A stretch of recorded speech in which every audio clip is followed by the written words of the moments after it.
কই যাইতাছেন? ভিডিওটা টান দেওয়ার আগে কথাগুলা শুননা যান। ঘরের মানুষটা বিদেশ থাকে বললা রিক্সাওয়ালা রিক্সার থেকে নামাইয়া কয় 10টা টাকা বাড়াইয়া দেন, আপনি তো বিদেশি টাকা। মাছ বাজারে গেলে বড় মাছটা 300 টাকা দামের মাছটা ব্যাগে বইরা দিয়া কয় 350 টাকা। আর এত দামাদামি করেন কেন? আপনি তো বিদেশি ডলার আছে, এত কিপটামি করলে হয়? মুদি দোকানে গেলে আধা কেজি ডাল চাইলে 2 কেজি বইরা দেয়, চোখে লজ্জা দেয়। বিদেশি টাকা এত হিসাব করেন কে? ডলার পাঠায় আর কিপটামি কইরা চলেন। ঈদ আইলে আত্মীয় স্বজনরা চাইয়া থাকে বিদেশ থেকে টাকা পাঠাইবো, সেই টাকা দিয়া সবাইরে বেশি বেশি টাকা পয়সা দিয়ে কেনাকাটা কইরা দিব।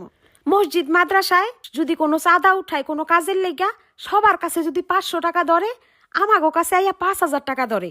কয় বিদেশি মানুষ, বিদেশি টাকা আপনারা দিবেন না, দিব কারা? এইভাবে প্রতিনিয়ত ঘাটে ঘাটে কোনো জায়গায় 2টা টাকার ছাড় নাই। আরো পারলে মানুষে 10 টাকা বেশি লইয়া যায়। কিন্তু আজ পর্যন্ত কেউ একটু মায়া কইরা এই কথাটা কইল না। মানুষটা বিদেশে গেছে সেরাকালে, আধা বয়স্ক হয়ে গেছে বিদেশ করতে করতে, আইজও দেশে ফিরাইলো না। শুনো, টাকা পয়সা একটু কম কইরা বাইঙ্গো, আমাগো একটু কম দিয়া যাও, সমস্যা নাই। টাকা পয়সা জমাইয়া তাড়াতাড়ি ওই মানুষটারে দেশে আনো, আর নাইলে তুই মানুষটা দেশে আইয়া বেশি দিন বাঁচবো না। এই দেশে থাকা মানুষগুলো শুধু ওই বিদেশি মানুষটার টাকাটাই দেখলো, টাকাটারই চিনলো। কোনো সময় মানুষটার দুঃখের কথা একটাবার ভাইবা দেখলো না।